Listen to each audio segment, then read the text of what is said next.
ready to roll!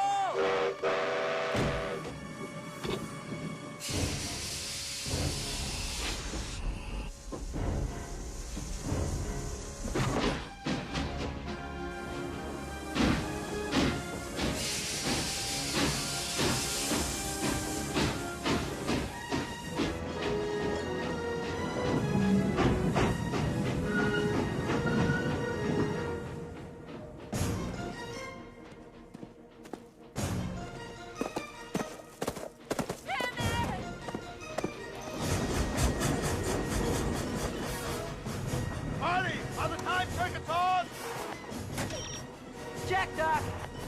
Input the destination time! October 27th, 1985, 11 a.m. Check.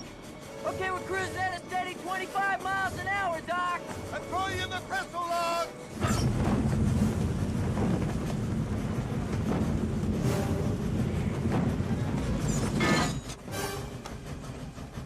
Marty, the new gauge on the dashboard will tell us the boiler temperature. It's color-coded to indicate when each log will fire. Green, yellow, and red. Each detonation will be accompanied by a sudden burst of acceleration. Hopefully we'll hit 88 miles per hour before the needle gets much past 2,000. Why? What happens after